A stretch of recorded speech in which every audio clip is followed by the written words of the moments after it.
artinya kita sedang bicara tentang pemenuhan kebutuhan. Jadi ada persoalan kebutuhan di sana. Yang itu kemudian pembangunan itu adalah satu konsep di mana menjelaskan bagaimana kemudian kebutuhan itu harus dipenuhi. Kira-kira itu. Poinnya adalah pada pemenuhan kebutuhan. Itu yang pertama. Kemudian yang kedua, kalau bicara pembangunan, itu yang penting adalah kita bicara tentang satu perubahan.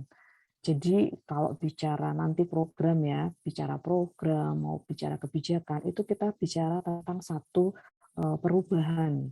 Atau kalau perubahan itu terminologinya bisa macam-macam, bisa dipahami dengan istilahnya modernisasi atau globalisasi dan lain sebagainya. Tetapi prinsipnya bicara pembangunan selalu seharusnya atau idealnya itu adalah proses perubahan dari yang sebelumnya ke yang setelahnya. Selalu mengindikasikan adanya proses perubahan atau pertumbuhan. Itu kalau kita bicara tentang pembangunan. Jadi ada kebutuhan yang kemudian direspon dan pembangunan itu juga terkait dengan ada satu perubahan yang akan kita lihat. Jadi kalau nanti kalian membuat atau merancang kebijakan atau program ataupun menganalisis satu kebijakan yang sudah ada atau satu program yang sudah ada dan kalian tidak menemukan adanya perubahan dari sebelum dan setelah kebijakan itu diimplementasikan atau program itu dilaksanakan, nah kita bertanya-tanya nih, ini kemudian menjadi bagian di agenda pembangunan yang seperti apa. Atau saya sering menyebut atau kita kenal istilah adanya kemandegan atau status quo. Nah, itu sebenarnya yang seharusnya tidak terjadi kalau misalnya pembangunan itu kan indikasinya adalah progres, ada satu kemajuan. Dia seharusnya tidak menunjukkan terjadinya perubahan mundur atau istilahnya malah terjadi penurunan.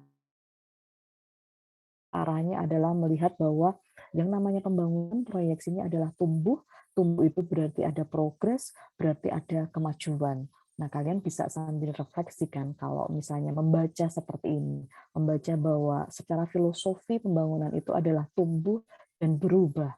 Nah, kemudian kalau kalian melihat fakta dari pembangunan atau dari realitasnya yang ada, itu apakah juga mengarah ke arah sini atau sebaliknya? Apakah juga selalu kita melihat ketika ada program yang diperkenalkan, program baru ya, misal PTSL, apa yang tumbuh, apa yang berubah?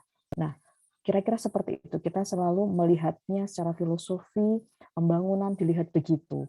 Dia tidak dilihat bahwa oke ya, pandangan umum atau pandangan dominan adalah kita masih menggunakan ukuran-ukuran kinerja terkait penyerapan anggaran. Tetapi yang terpenting, kita harus selalu kembali pada filosofi dasar pembangunan, bahwa ada sesuatu yang tumbuh, ada progres di sana, ada yang berubah di sana. Dan tentu arah perubahan atau progres itu yang kita harapkan adalah sesuatu yang positif. Jadi itu memahaminya pertama kali bicara tentang kebijakan dan program, kita selalu bicara bahwa pembangunan itu arahnya adalah ke sana. Kemudian terkait kebijakan ya, kebijakan itu ini juga kita bicara tentang definisi dan tentu kita harus melihat kembali ke filosofinya. Karena tanpa kita belajar atau mengerti filosofinya, kita menjadi sangat artifisial pemahamannya atau sangat elementer, dasar sekali.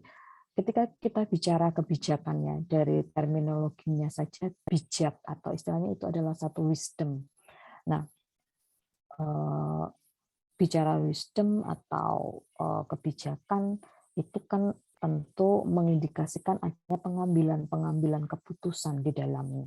Tetapi jelas bukan pengambilan keputusan yang sifatnya hanya terkait dengan satu hal saja, dalam artian dia sifatnya mikro. Tetapi ketika bicara kebijakan, dia adalah pengambilan keputusan yang terkait dengan serangkaian keputusan. Jadi hanya satu, tetapi beberapa. Itulah kemudian yang bisa dipahami dengan kebijakan, karena dia sifatnya adalah lebih luas dibandingkan hanya dengan pengambilan keputusan. Nah, kalau James Anderson. Jadi Anderson ini konsepnya bagus ya untuk kalian bisa memahami supaya nggak bingung karena nanti banyak sekali konsep para ahli tentang kebijakan. Nah, kita perlu berpegang ke arah yang mana atau ke siapa nih untuk pertama kali kalau kita mau memahami tentang kebijakan. Jadi kalau bicara tentang kebijakan, Anderson itu bilang bahwa atau menyampaikan bahwa kebijakan itu adalah satu langkah atau tindakan yang secara sengaja dilakukan oleh aktor berkaitan dengan masalah atau persoalan tertentu yang dihadapi.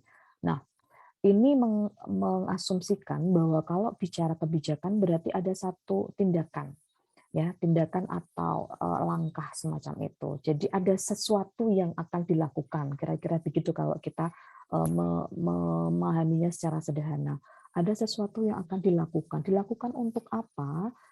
Dilakukan untuk menjawab masalah. Jadi sejak awal ketika bicara kuliah kebijakan, kita selalu memegang bahwa saya nanti ini akan menjawab satu masalah tertentu, dalam artian bahwa saya sedang belajar untuk merumuskan jalan keluar dari satu masalah tertentu, atau solusi dari masalah tertentu, atau jawaban dari masalah tertentu. Itu adalah satu konsep kebijakan yang harus kita pahami.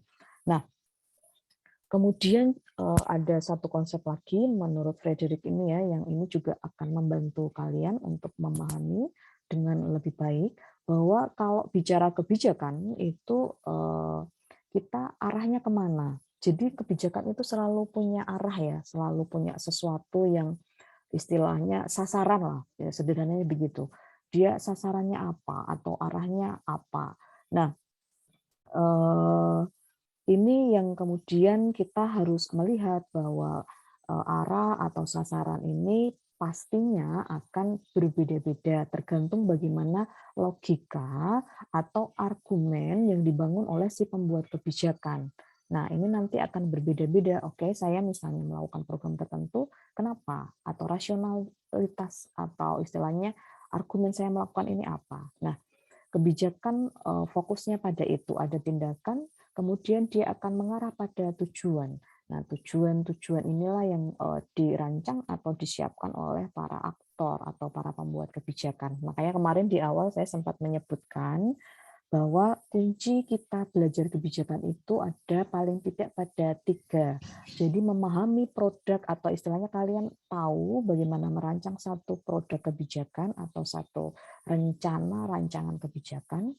Kemudian juga membuat analisis pemangku kepentingan, itu kan penting untuk kita melihat aktor ya, aktor, dan yang ketiga itu adalah struktur kelembagaan. Jadi kemudian itu kira-kira infrastruktur yang tersedia apa. Jadi 3 hal itu yang sebenarnya menjadi kunci pokok ketika bicara kebijakan.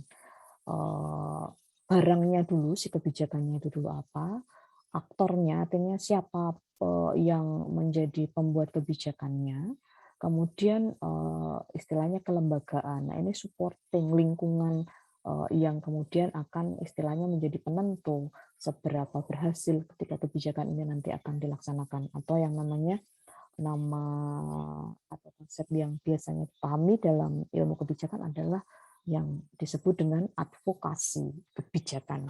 Itu jadi pemahaman tentang konsep ini kalian saya harap bisa bisa menangkap bahwa oke, jadi kita bicaranya memang di level itu, di level istilahnya mencoba melihat atau mengurai nanti seperti apa kebijakan itu, bentuk-bentuk kebijakannya. Nah, ini yang kedua.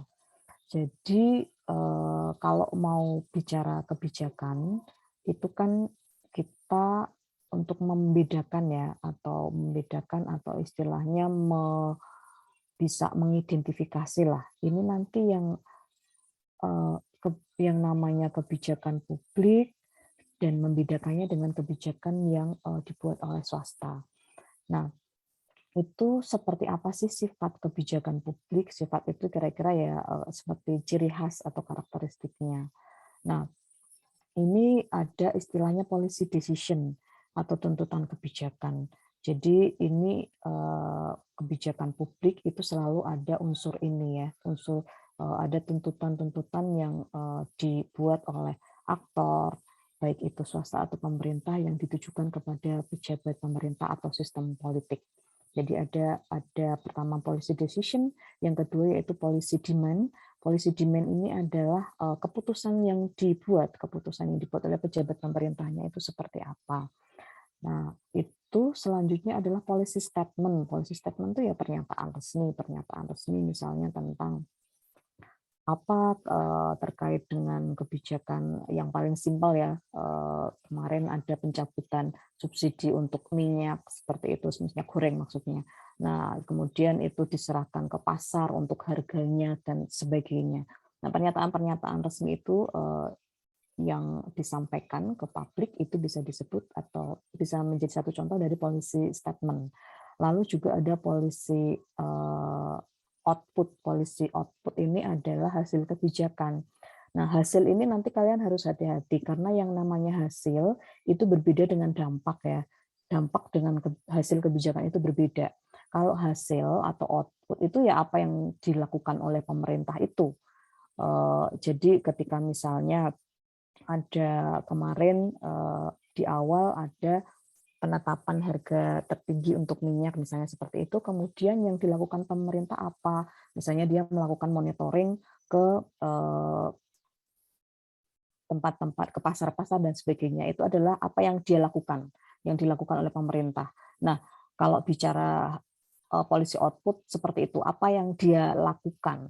Nah, kalau nanti bicara dampak itu yang langsung ke masyarakat. Apakah kemudian dengan kebijakan itu masyarakat menjadi lebih aksesibel untuk mengakses kebutuhan pokok atau ternyata tidak. Nah, dampaknya apakah masyarakat menjadi lebih mudah, harga-harga menjadi terkontrol untuk mereka bisa mengakses itu tadi, entah itu minyak atau bahan pokok yang lain, atau sebaliknya tidak. Nah, kalau kita bicara dampak, kita bicara di aspek di aspek bagaimana kemudian yang namanya satu kebijakan ini direspon oleh masyarakat ya, dirasakan oleh masyarakat. Itu berbeda dengan yang tadi saya sebut policy output. Policy output itu lebih ke apa sih yang dilakukan oleh pemerintah.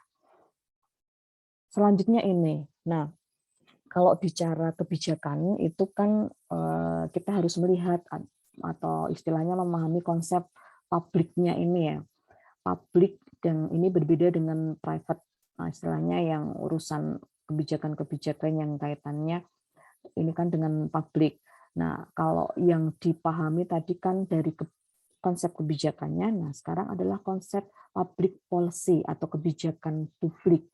Berarti ini kira-kira adalah kebijakan yang terkait langsung dengan masyarakat.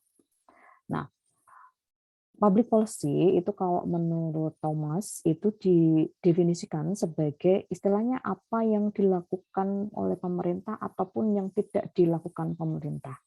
Jadi whatever government chooses to do or not to do. Jadi dia mau melakukan sesuatu atau tidak melakukan sesuatu atau istilahnya tidak mengambil kebijakan sama sekali di mana itu seharusnya ada keterlibatan pemerintah, itu yang dimaksud atau didefinisikan sebagai kebijakan publik. Jadi sederhana sekali ketika kita pakai definisi dari Thomas Day ya, Thomas R. Day ini istilahnya kalau memahami kebijakan publik itu seperti apa ya? Apa yang dilakukan oleh pemerintah yaitu sudah jadi yang namanya kebijakan publik. Dan bahkan dia tidak ngapa-ngapain ketika dia seharusnya melakukan sesuatu itu sudah satu kebijakan, kira-kira begitu. Nah, kebijakan publik ya ini bukan sesuatu yang terjadi begitu saja. Jadi ini ada proses perencanaan oleh aktor-aktor yang terlibat di dalam sistem politik. Artinya apa? Bahwa ketika bicara terkait kebijakan itu tidak kemudian misalnya pemerintah mengeluarkan aturan tertentu, tidak begitu. Tetapi ada proses sebelum kemudian satu peraturan dikeluarkan itu ada pranya atau ada proses sebelum kemudian satu peraturan itu diundangkan misalnya begitu. Jadi proses-proses perencanaan itu yang menandai bahwa ini sifatnya adalah satu kebijakan publik. Kira-kira begitu. Nah, selanjutnya ini juga bahwa yang kedua, kebijakan publik itu tidak hanya mencakup keputusan untuk menetapkan undang-undang, tetapi juga keputusan-keputusan beserta pelaksanaannya. Nah, misalnya seperti apa? Kalau misalnya pemerintah menetapkan, ini contohnya umum umum dulu ya. Jadi misalnya kalau pemerintah menetapkan ada kebijakan bantuan raskin atau BLT. Nah, misalnya ada peraturan terkait itu. Nah, pelaksanaannya seperti apa? Pelaksanaannya misalnya kemudian pemerintah menentukan kriteria-kriteria mereka yang boleh mendapatkan bantuan langsung tunai ini seperti apa. Nah, itu yang penetapan kriteria-kriteria seperti itulah yang kita bisa sebut atau kita contohkan sebagai satu pelaksanaan. Tidak hanya penetapannya, tetapi juga kemudian bagaimana aturan dia dilaksanakan. Lalu kebijakan publik itu adalah apa yang dilakukan pemerintah dan bukan apa yang diinginkan oleh pemerintah. Seharusnya itu ya begitu, maksudnya bukan kemudian ada kepentingan pribadi yang bias di dalamnya atau kepentingan elit tertentu yang bias di dalamnya. Seharusnya dia adalah apa yang dilakukan, bukan apa yang diinginkan oleh mereka. Nah, itu maksudnya adalah tumpangan-tumpangan kepentingan di dalam kebijakan. Kalau bicara kebijakan publik seharusnya ya bicaranya ya apa yang dilakukan itu, bukan apa yang ingin dilakukan. Lalu ini kebijakan publik itu juga harus dipahami bahwa dia bisa bersifat positif dan juga bisa bersifat negatif. Maksudnya bersifat positif dalam artian ketika ada masalah kenaikan harga minyak goreng di masyarakat. Kemudian pemerintah menetapkan misalnya harga eceran tertinggi semacam itu, dan kemudian ada Satgas Pangan yang turun, kira-kira begitu.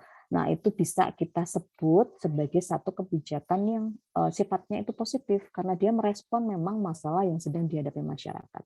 Bagaimana ketika kemudian pemerintah tidak istilahnya tidak mau tahu atau tidak mau terlibat, tidak mau ikut campur dengan persoalan yang sedang terjadi di masyarakat. Nah, itu dikategorikan sebagai kebijakan publik itu juga bisa bersifat negatif. Artinya dia ya dengan tidak melakukan apa-apa itu adalah satu kebijakan, itu adalah satu pilihan tindakan yang dilakukan oleh pemerintah. Saya tidak akan mengambil kebijakan apapun untuk ini. Jadi dibiarkan kondisinya seperti itu dan tidak ada campur tangan pemerintah. Itu yang disebut bahwa kebijakan itu sifatnya bisa negatif. Nah, kemudian selanjutnya bahwa karakteristik kebijakan publik dia itu memiliki sifat memaksa yang sah ya, yang sah dan ini juga yang istilahnya menuntut ketaatan luas dari masyarakat, misalnya terkait dengan pembayaran pajak dan sebagainya, sehingga kemudian ada denda ketika tidak dilakukan pembayaran. Nah, itu ada sifat memaksa dan itu sah atau dibenarkan karena apa? Ya itu sudah menjadi kebijakan yang namanya kebijakan publik ya, begitu kebijakan dari pemerintah atau apa yang dilakukan oleh pemerintah. Selanjutnya ini juga yang disebut tadi kita sudah bicara kebijakan itu apa bedanya ya kebijakan publik dengan kebijakan swasta. Tadi kebijakan publik saya sudah jelaskan ada sifat memaksanya, kemudian ini yang kemudian berbeda dengan kebijakan yang lain yang bukan kebijakan publik. Nah, sekarang kita harus memahami juga apa itu masalah publik atau bagaimana kita bisa mengkategorikan bahwa ini adalah masalah publik loh, masalah masyarakat loh, yang ketika kemudian kalau direspon dalam satu tindakan menjadi satu kebijakan publik.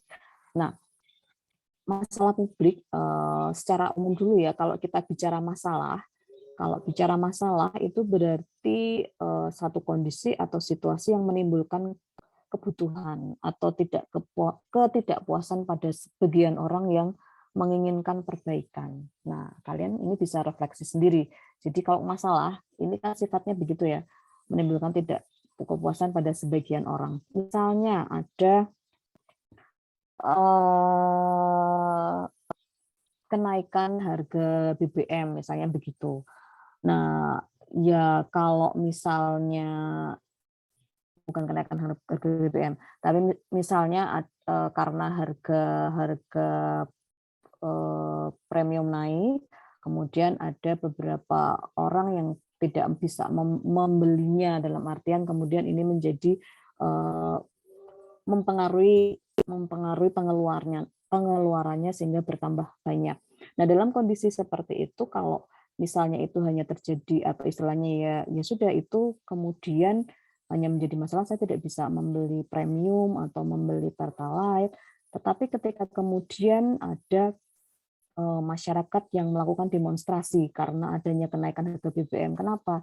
Harga BBM ternyata berpengaruh pada kenaikan harga yang lain, kenaikan harga sembako dan sebagainya, sehingga kemudian eh, masyarakat mengorganisir dirinya, melakukan protes atau demonstrasi. Nah, itu masalah yang awalnya hanya menjadi masalah pribadi atau masalah privat, menjadi berkembang menjadi masalah publik, menjadi masalah dari sebagian orang atau sejumlah orang tertentu. Jadi karakternya begitu. Jadi dia sifatnya kalau masalah publik itu lebih luas. Dia tidak hanya persoalan individu per individu, tetapi lebih terkait dengan sebagian masyarakat. Yang kemudian apa? Tadi itu adalah tindakan paling sederhananya ada protes, ada komplain, ada demonstrasi, kira-kira begitu.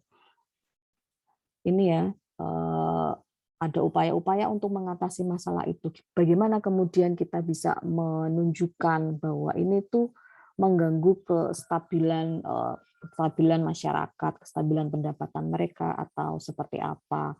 Seperti misalnya kewajiban pemerintah di awal-awal itu untuk adanya PCR ya untuk kalau kita mau bepergian dan sebagainya, dan untuk beberapa kalangan tertentu kan harga yang dulu di awal-awal di harga 1 jutaan dan itu sangat membebani ya di harga-harga begitu, sehingga kemudian muncul komplain atau protes bahwa bagaimana ini bisa diatur oleh pemerintah sehingga yang namanya tes istilahnya mau PCR dan sebagainya itu tidak berkembang menjadi bisnis yang ini justru bukan dalam artian dia membatasi jumlah pandemi yang terdampak, tetapi justru menimbulkan permasalahan lain yang lebih kompleks karena ini dimanfaatkan untuk oleh kepentingan orang-orang tertentu menjadi satu bisnis, kira-kira itu. Jadi itu bagaimana masalah bisa disebut sebagai masalah publik. Nah, ini yang juga harus dipahami bahwa sekali lagi kalau nanti kalian diminta membuat atau istilahnya coba cari contoh masalah publik itu masalah apa, kalian ingat lagi bahwa masalah publik dalam tanda kutip ya, masalah publik itu adalah masalah-masalah yang mempunyai dampak luas. Jadi dia tidak kemudian semua masalah itu bisa dikategorikan masalah publik. Lihat dulu bagaimana kemudian respon atau kondisi masyarakat terhadap masalah itu. Ketidakmampuan membeli beras misalnya, nah itu direspon dengan satu tindakan protes atau demonstrasi atau apa yang itu mengindikasikan bahwa masalah ini ternyata tidak hanya dialami oleh 1-2 rumah tangga atau 1-2 keluarga, tetapi sudah menimbulkan satu persoalan di beberapa wilayah misalnya. Nah, itu juga yang perlu dipahami kalau kita bicara terkait masalah publik. Kebijakan publik, masalah publik. Jadi aspek-aspek publik atau definisi-definisi tentang atau kriteria atau indikator kita menyebutnya publik itu seperti apa. Nah, untuk pertemuan kedua ini memang saya akan lebih banyak menjelaskan konsep dulu ya, dan nanti untuk terakhir saya akan mencoba memberikan kalian latihan. Nah, latihan ini yang nanti akan kita bahas di minggu depan. Jadi latihan ini sifatnya nanti proses ya, tahap demi tahap seperti yang kemarin saya sampaikan, sampai di pertemuan ke-7 nanti itu sudah menjadi satu kesatuan bagaimana kita bisa membuat satu policy note ibaratnya seperti itu, atau satu rancangan kebijakan lah ya, yang itu menjadi bekal kalian nanti untuk membuat program setelah UTS. Nah, jadi ini mohon bersabar dulu kalau akan sedikit membosankan. Tapi prinsipnya nanti ini tolong dipahami dulu, sehingga kalau kalian menyusun atau membuat program sudah tidak bingung lagi. Nanti jangan sampai kemudian yang dipahami sebagai kebijakan publik itu nanti menjadi kalian kesulitan mencari contohnya, kira-kira begitu. Jadi dasar atau kriterianya seperti itu. Nah, lalu selanjutnya kategori masalah publik. Nah, ini sebenarnya ada banyak ya, cuman kemudian ini hanya salah satu contohnya saja. Jadi tipe-tipe masalah publik itu ada banyak sekali. Jadi yang di sini adalah masalah prosedural dan masalah substantif.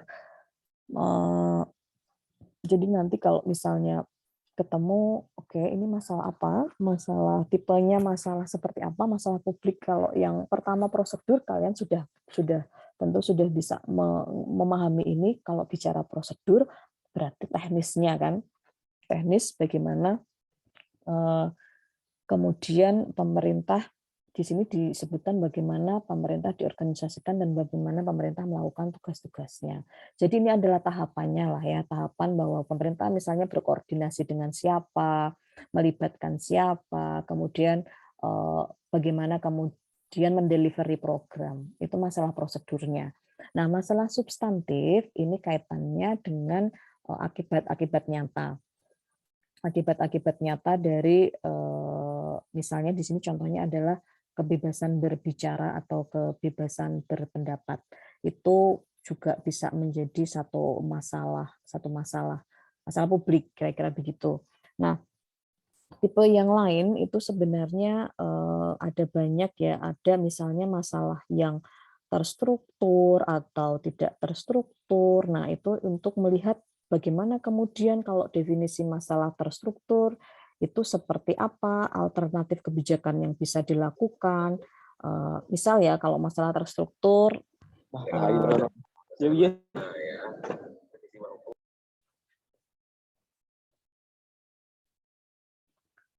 masalah terstruktur itu seperti pemberhentian PNS misalnya, ataupun masalah yang agak terstruktur, jadi ada kategorisasinya seperti itu juga, itu pembebasan tanah. Kemudian masalah yang tidak terstruktur itu adalah kemiskinan, kriminalitas, dan sebagainya. Nah, kemudian itu harus, atau bagaimana respon atau apa yang bisa dilakukan oleh pembuat kebijakan dengan kategorisasi atau tipologi-tipologi masalah publik atau masalah kebijakan yang muncul, ada berbeda-beda, termasuk juga apakah ini kategori masalah dalam negeri atau masalah internasional. Nah, itu juga ada juga masalah-masalah publik yang dibedakan berdasarkan kategorinya seperti itu. Ini saya memberikan salah satu contohnya. Kemudian yang ini kategori jumlah orang. Nah, tadi kan seperti saya sebutkan bahwa masalah publik itu cenderung melibatkan masyarakat luas ya, jadi tidak hanya 1-2 orang yang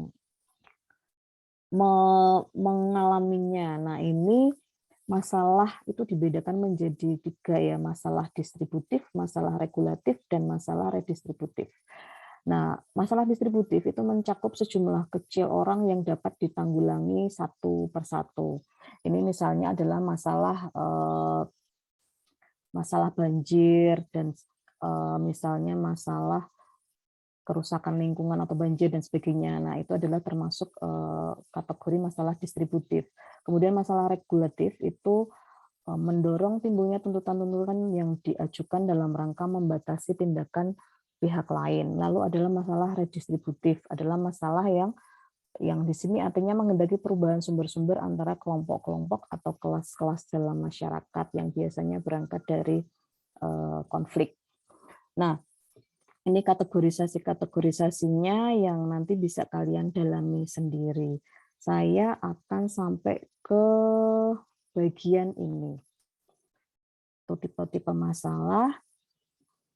Selanjutnya adalah prosesnya di sini ya. Jadi saya akan menjelaskan kenapa kemudian kita perlu memahami yang namanya masalah kebijakan. Ini adalah tahapan paling awal yang akan kalian lakukan nanti.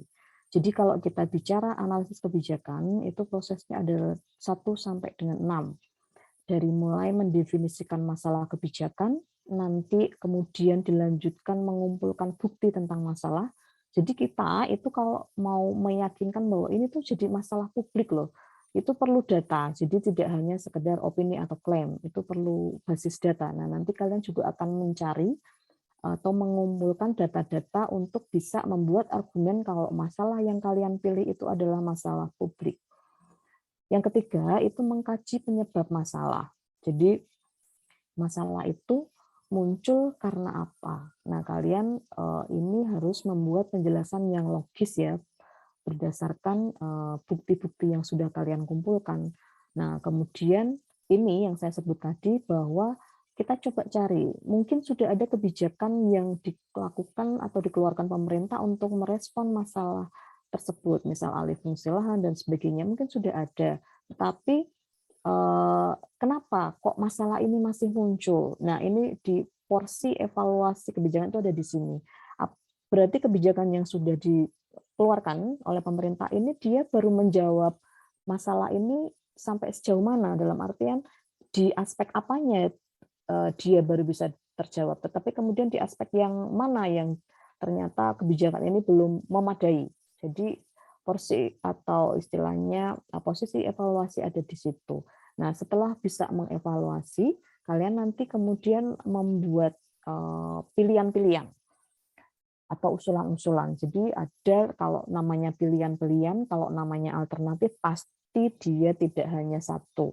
Ada beberapa alternatif yang nanti kalian siapkan. Nah, dari alternatif 1, 2 atau 1, 2, 3, 4 itu nanti kalian juga membuat argumen untuk membuat hierarkinya. Hierarkinya apa? Hierarki dari kebijakan yang kalian anggap paling visible untuk dilakukan sampai yang paling tidak visible dilakukan.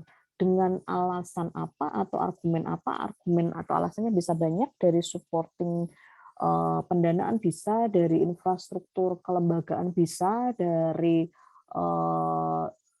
istilahnya aspek aktornya bisa atau pemangku kepentingannya bisa. Jadi dari aspek-aspek itu yang bisa kemudian dilihat atau dibedah bahwa program saya atau kebijakan yang saya usulkan ini layak karena apa? Karena A, B, C, D, dan seterusnya.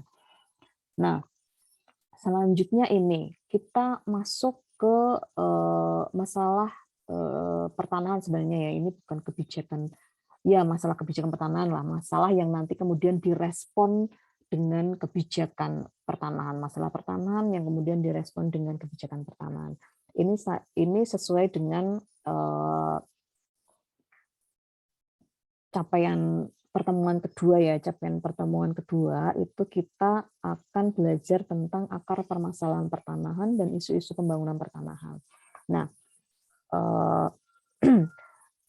di situ yang nanti harus kalian bisa kuasai adalah di sini ya, dari pertemuan ini itu adalah bisa mengidentifikasi akar permasalahan pembangunan pertanahan. Jadi itu kira-kira yang saya harapkan kalian nanti bisa memulainya per hari ini.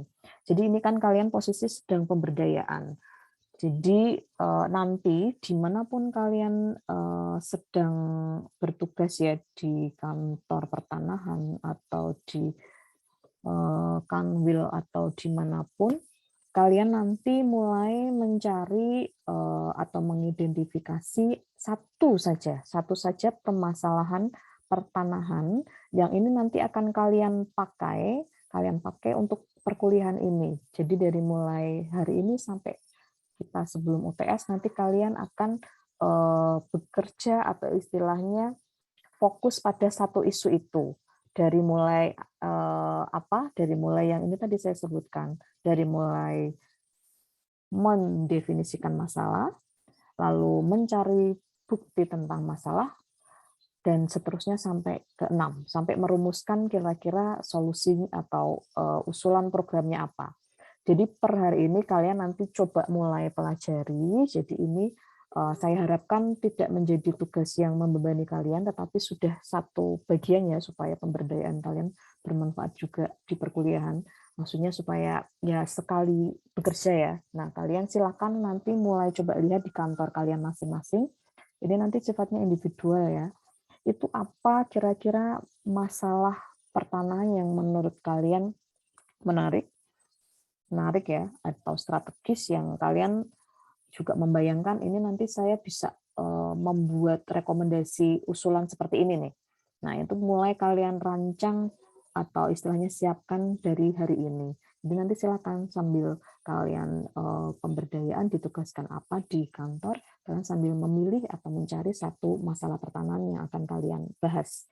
Nah, Eee, ini jadi kalau misalnya kita bicara tentang masalah, kan otomatis tadi saya sebutkan, nah ini kenapa bisa disebut masalah, itu, kita mendefinisikan masalah ini sebenarnya sangat kontekstual ya, kalau kita bicara lingkungan kebijakan nanti dipahami begini, sesuatu yang kita sebut masalah itu belum sesuatu yang kita anggap atau kita nilai sebagai masalah itu belum tentu menjadi masalah bagi orang lain ya, atau bagi, lingkungan yang lain, atau dalam konteks kantor yang lain. Kenapa? Karena yang namanya masalah itu sifatnya sangat, subjektif. Jadi ada aspek, persepsi dan definisi di sana. Kita bicara ini adalah satu masalah, belum tentu di tempat lain itu juga jadi masalah. Bisa jadi kita saja yang mencari-cari masalah atau menganggapnya sebagai suatu masalah, sedangkan mereka baik-baik saja. Ya, ini yang sebenarnya menjadi hal menarik seperti yang sedang akan dikerjakan oleh kakak kelas kalian di penelitian skripsi. Jadi ada persoalan terkait dengan penolakan untuk terlibat di PTSL atau istilahnya mereka nggak mau nih tanahnya untuk didaftarkan atau disertifikatkan. Nah, kita kan menganggapnya sebagai masalah kalau ini dari versi pemerintah. Kenapa? Karena ini kemudian target kita menjadi tidak tercapai nih. Terus juga kalau kita bicara ya, bicara agak semena-mena ini, jadi bicara tentang kesadaran hukum, kenapa sih masyarakat ini kesadaran hukumnya rendah? Ini kan program pemerintah yang wajib, pendaftaran tanah kan wajib ya. Kenapa kemudian mereka bisa menolak? Nah, ini kalau dari aspek kesemena-menaan kita, dalam artian kalau kita tidak memahaminya dengan lebih baik, ya ini kan menjadi masalah di kita, tetapi tidak atau belum tentu bagi mereka. Nah, bisa jadi masyarakat di desa itu punya alasan tersendiri kenapa saya menolak untuk mensertifikatkan tanah atau untuk berpartisipasi di kegiatan PTSL. Kenapa? Alasannya simpel lah, ini tanah saya kalau saya sertifikatkan jadi mahal. Selama ini saya biasanya jual beli tanah antara sesama kami hanya bawah tangan, kira-kira begitu. Itu persepsinya. Atau juga ada hal-hal yang sifatnya kultural atau hal-hal yang sifatnya filosofis ya, seperti tadi saya bilang. Ya nggak ada orang namanya tanah itu kan miliknya kalau di kemarin saya sempat ke Madura dan mereka kalau ada satu pemahaman bahwa ini tanahnya Gusti Allah ya semua orang bisa pakai di situ bisa mengerjakan di situ ngapain harus disertifikatkan. Nah, itu yang saya apa istilahnya saya sebut bahwa masalah ini perlu perlu didefinisikan atau perlu dilihat karena belum tentu yang menjadi masalah versi versi kita atau menurut pemahaman kita itu menjadi masalah juga oleh di tempat lain atau dalam konteks lingkungan yang lain. Itu ya yang perlu dipahami. Nah, ini kalau kita kita bicara masalah, tentunya kan nanti juga kalian harus punya argumen.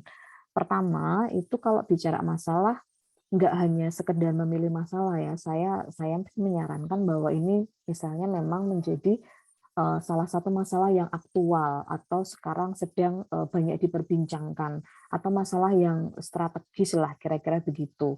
Nah, atau masalah yang mendesak lah kira-kira begitu. Kenapa? Karena ini kalau menjadi salah satu alasan ya kalau dia strategis, aktual, ini sedang banyak perhatian nih di sini. Berarti istilahnya masalah-masalah ini menjadi satu masalah yang penting dan usulan kita itu menjadi satu hal yang penting juga atau sangat dibutuhkan atau mendesak dibutuhkan atau urgent kira-kira begitu. Itu salah satu ya, salah satu alasannya adalah kalau nanti kalian mencari masalah ini masalahnya sedang aktual ya, sedang in ibaratnya begitu. Kedua, itu adalah relevan dengan kebutuhan dan aspirasi publik. Nah, ini juga bisa. Jadi bicara masalah mungkin tidak hanya yang sesuatu dianggap atau istilahnya sedang tren lah ya, sedang masalah-masalah tren, tetapi ini terkait dengan masyarakat ini meminta kami misalnya menyelesaikan ada masalah penguasaan tanah atau apalah pendudukan lahan atau apa dan mereka menuntut untuk bisa ada kemudian pengakuan dari pemerintah seperti apa terkait keberadaan masyarakat adat misalnya dengan tanah-tanah wilayahnya atau seperti apa. Nah, alasannya kenapa kalian memilih masalah ini adalah ya masyarakat membutuhkan ini sementara waktu ini mereka sedang apa istilahnya mengajukan bisa jadi mereka juga datang ke kantor, melakukan demo-demo atau apa.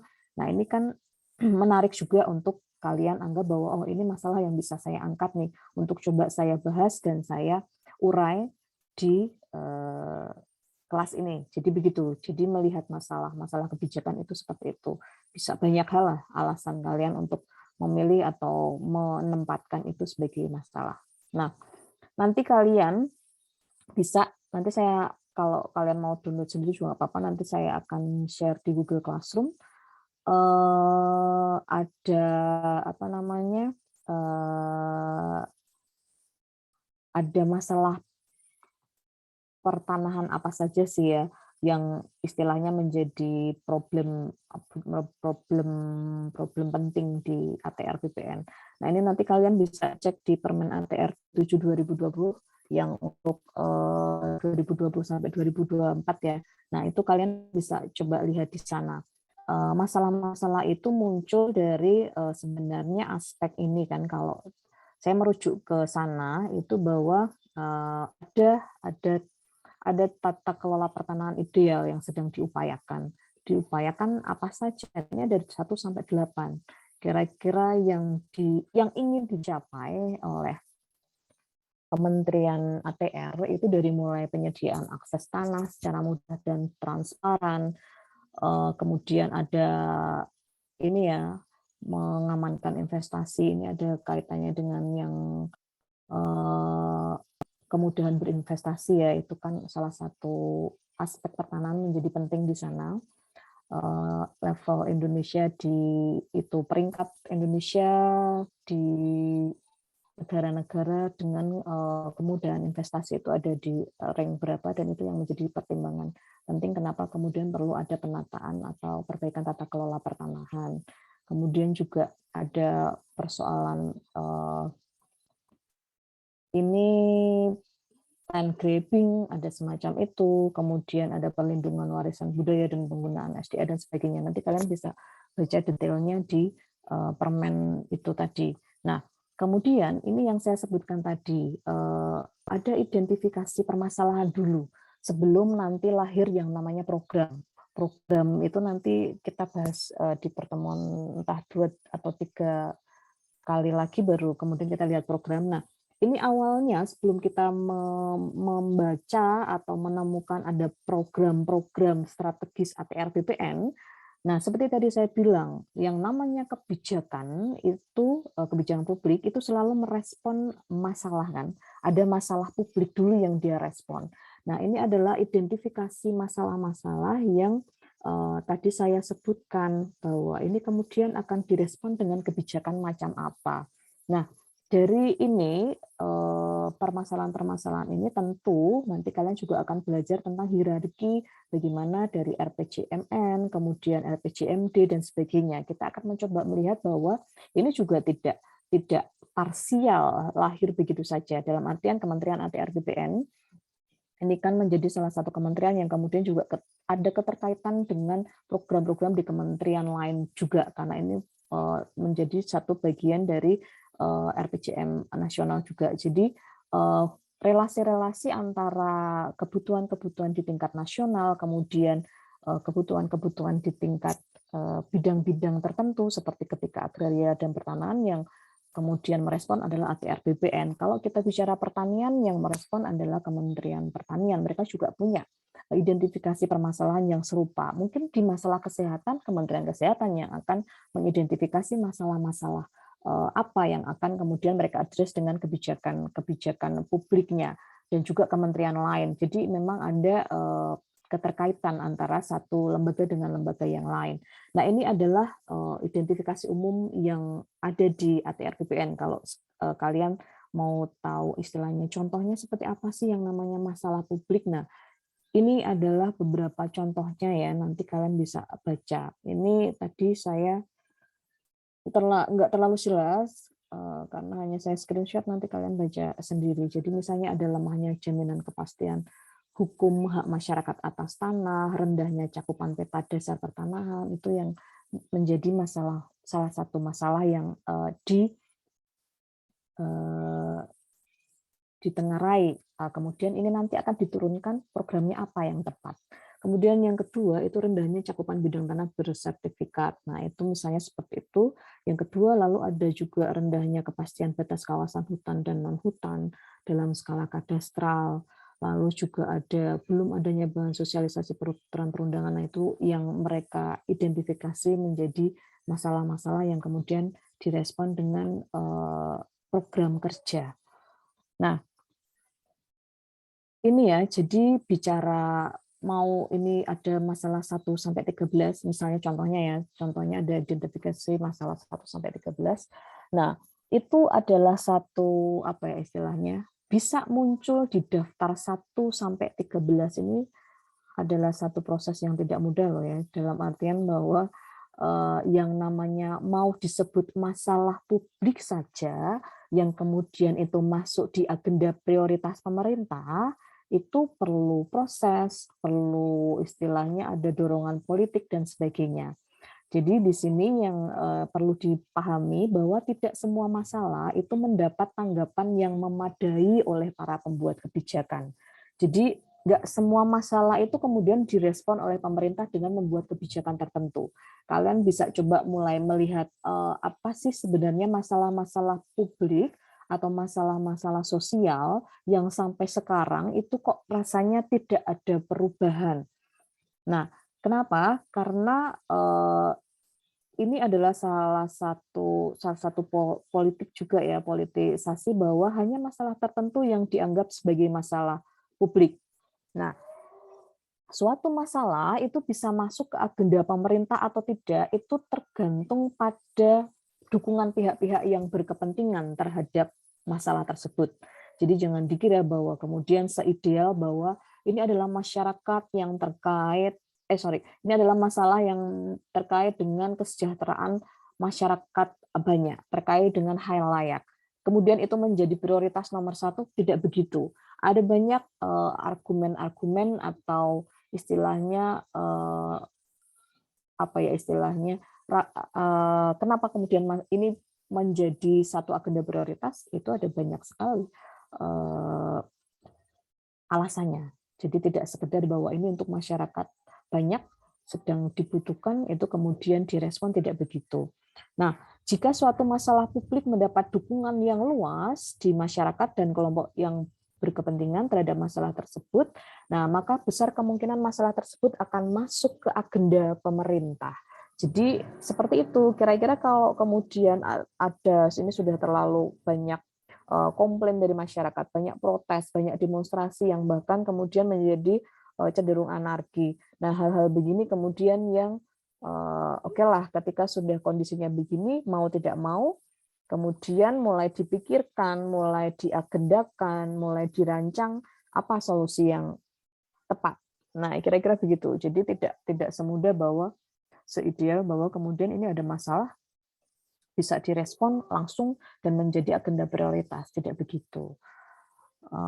Kalian mungkin juga dalam hal yang level yang paling kecil ya, mungkin di boarding school, kalian saya yakin punya masalah juga. Nah, apakah masalah kalian didengar? Apakah masalah kalian kemudian direspon? Apakah masalah kalian kemudian menjadi pemikiran yang serius, dalam artian pemikiran bersama yang kemudian dilanjutkan dengan ada solusi A, B, C, belum tentu kan. Jadi itu hal-hal yang sifatnya sangat sangat itu tadi, ada banyak kepentingan, ada banyak alasan kenapa ini perlu direspon dan tidak. Lalu namanya kebijakan kan pemerintah bisa, tadi saya sebut kebijakan itu bisa beraspek positif, oke, saya akan terlibat nih, saya akan mengeluarkan kebijakan nih. Tapi pemerintah kan juga dia bisa tidak berbuat apapun atau istilahnya mempertahankan status quo. Istilahnya ya sudah, ya sudah biarkan saja masalah itu ada. Saya nggak mau ngapa-ngapain. Jadi itu ibaratnya posisinya begitu. Nah, ini yang perlu dipahami dan ini yang terakhir ya. Ini lembar kerja satu. Nah, supaya kalian tidak apa ya istilahnya mendengarkan cerita saya yang sangat membosankan mungkin ya. Jadi prinsipnya ini nanti karena saya yakin hanya dengan cara beginilah apa yang saya sampaikan itu akan istilahnya meninggalkan pengalaman belajar yang baik.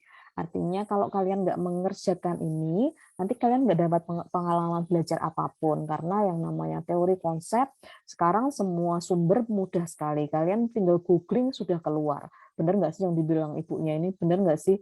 Kalian bisa confirm sendiri. Oh ternyata nggak benar nih, kira-kira begitu. Kalian bisa bisa sangat kritis dan mengevaluasi itu sendiri. Nah, ini adalah yang ingin saya latihkan. Kenapa tadi kalian saya minta mulai memikirkan masalah pertanahan apa yang kira-kira akan kalian bahas. Jadi cukup satu dan ini satu masalah ini akan kalian pakai untuk selama beberapa pertemuan ke belakang karena ada sekitar 4 sampai 5 lembar kerja.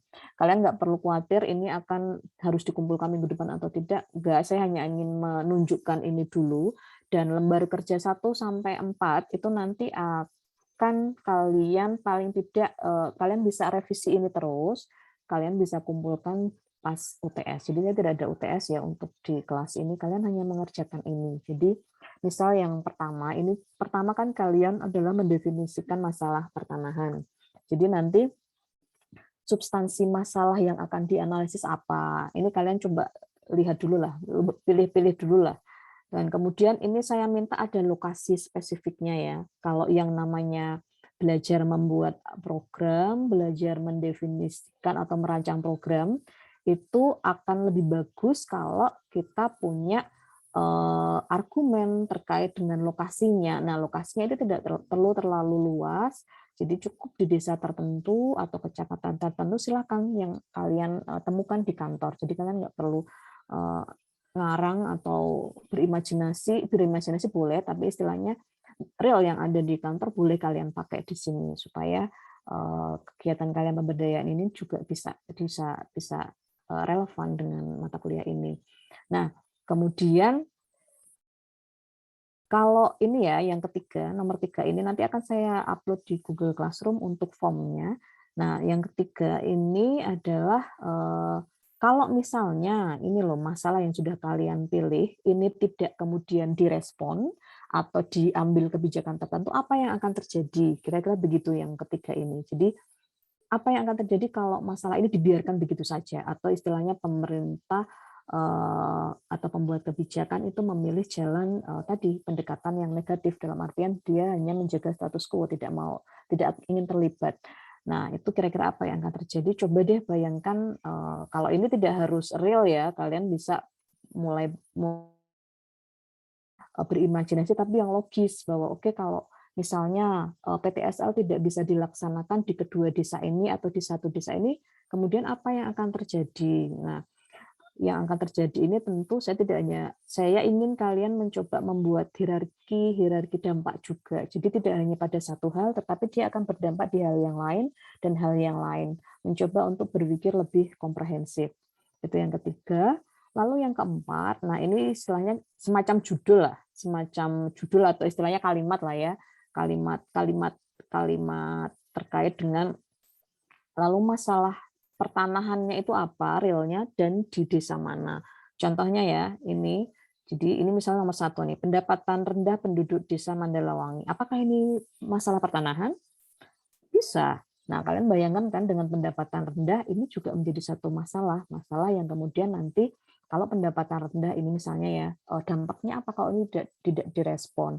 Nah, Kemudian secara program pertahanan apa yang bisa dilakukan di sini?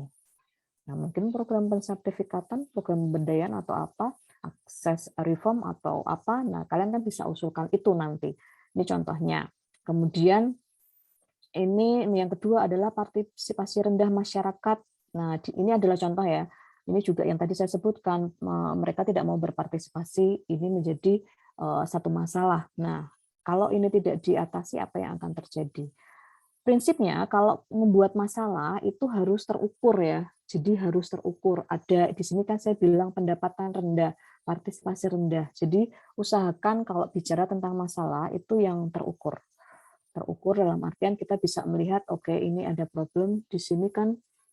Ada ya, misalnya nomor 1, ini rendahnya cakupan peta dasar. Nah, itu juga merupakan contoh masalah yang baik. Masalah yang baik itu dia terukur. Ada indikator yang nanti bisa kita gunakan. Kira-kira itu pertemuan kita pada pagi hari ini. Ada pertanyaan atau tidak?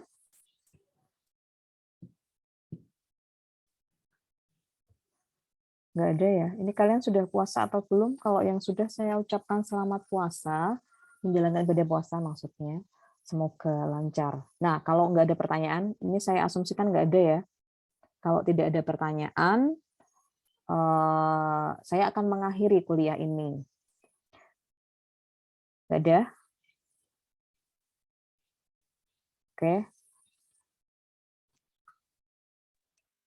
Maaf Bu, Ya, saya mau gimana? bertanya. Ini tugasnya nanti dikumpul di GC atau gimana Bu? Iya, di GC. Jadi ini nanti seperti